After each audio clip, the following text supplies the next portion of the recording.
Assalamualaikum warahmatullahi wabarakatuh. Selamat pagi, selamat siang, selamat sore, dan selamat malam untuk semuanya. Perkenalkan, nama saya Tiara Rostina dengan NIM 2018-11140 dari kelas F. Pada kesempatan kali ini, saya ingin menjelaskan dan memperagakan prosedur mengenai pemeriksaan penunjang swab untuk menyelesaikan tugas mandiri Skills Lab IPM kelompok 3, yaitu mengenai topik pengambilan spesimen swab.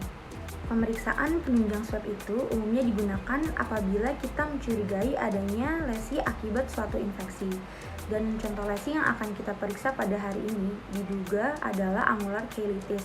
Jadi kita akan memeriksa apakah ada keterkaitan antara angular cheilitis tersebut dengan infeksi jamur. Dan spesimen yang akan kita ambil pada pemeriksaan ini berupa jaringan atau cairan tubuh pada pasien.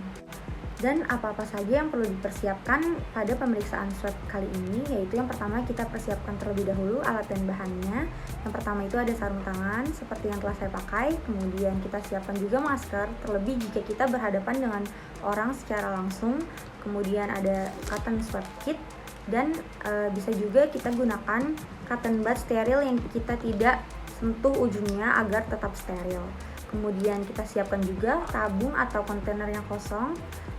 Kemudian kita siapkan juga tabung atau kontainer yang telah kita isi larutan salin NaCl 1 ml, dan kita siapkan juga stiker label dan kita siapkan lembar rujukan.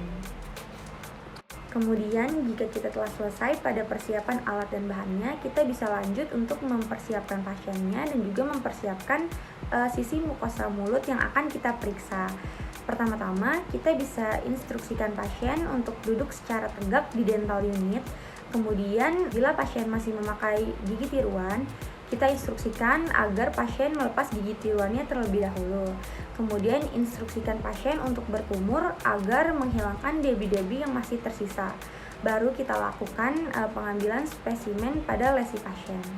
Yang pertama, kita akan melakukan pengambilan spesimen swab menggunakan cotton swab kit seperti ini. Tentunya yang steril, dan pertama-tama kita buka.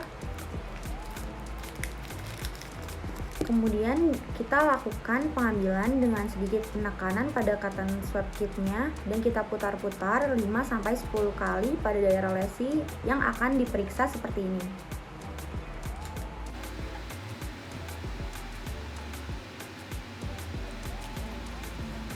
Setelah itu, kita juga perlu memastikan agar seluruh permukaan cotton swab ini terkena lesinya. Jika telah selesai, kita juga harus dapat memastikan bahwa cotton swab ini seluruh permukaannya itu harus terkena lesinya, dan kita harus menghindari bahwa tidak boleh terkena lidah, gigi, atau mukosa lainnya yang tidak dicurigai terkena suatu infeksi jamur, terlebih jika lesinya itu terdapat di dalam bagian dalam rongga mulut seperti di mukosa bukal. Selanjutnya kita masukkan cotton swabnya ke dalam tabung yang steril seperti ini. Selanjutnya kita beri label yang berisikan nama, kemudian usia, jenis kelamin, dan tanggal pengambilan, juga lokasi pengambilannya. Yang kedua, kita juga dapat menggunakan cotton bud yang steril seperti ini. Jadi kita tidak boleh menyentuh kedua ujungnya agar menjaga kesterilannya. Kemudian caranya sama seperti yang pertama, kita juga melakukannya dengan sedikit penekanan pada cotton bud ini dan kita putar sebanyak 5-10 kali seperti ini. Kemudian kita pastikan juga agar seluruh permukaan dari cotton budnya ini terkena lesinya. Dan jangan lupa juga untuk menghindari daerah-daerah seperti lidah, gigi, atau mukosa lainnya yang tidak dicurigai adanya infeksi jamur. Kemudian sebelum kita masukkan cotton bud ini ke dalam tabung yang steril, kita keringkan di udara terlebih dahulu. Seperti ini. Baru kemudian kita masukkan ke dalam tabung yang steril. Kemudian kita tutup. Dan kita beri label. Labelnya seperti yang telah saya jelaskan tadi, yaitu berisi nama, usia, jenis kelamin, dan juga tanggal dan lokasi pengambilan spesimen swabnya. Atau kita juga bisa menggunakan cara yang ketiga, yaitu dengan menggunakan cotton bud yang steril juga. yang tentunya kita tidak boleh menyentuh kedua ujungnya. Kemudian caranya juga sama seperti cara-cara yang sebelumnya, kita lakukan dengan sedikit penekanan pada cotton budnya, kemudian kita putar-putar 5-10 kali pada daerah lesi yang akan kita periksa, seperti ini.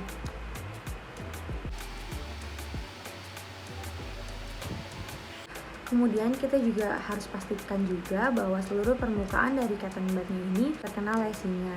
Kemudian bedanya pada cara yang ketiga ini kita masukkan ke dalam tabung yang berisi larutan NaCl atau larutan salin sebanyak 1 ml.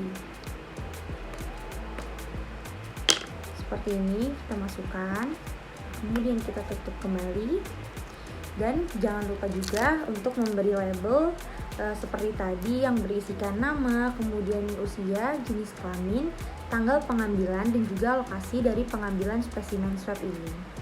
Jadi jika kita telah selesai melakukan pengambilan spesimen swabnya, kita bisa mengirimkan hasil yang telah kita periksa tadi ke lab mikrobiologi beserta dengan rujukannya. Begitulah kira-kira peragaan dari hasil pengambilan spesimen swab yang telah saya lakukan. Mohon maaf jika ada salah-salah kata dan kekurangan, dan saya juga mengucapkan terima kasih atas perhatiannya. Wassalamualaikum warahmatullahi wabarakatuh.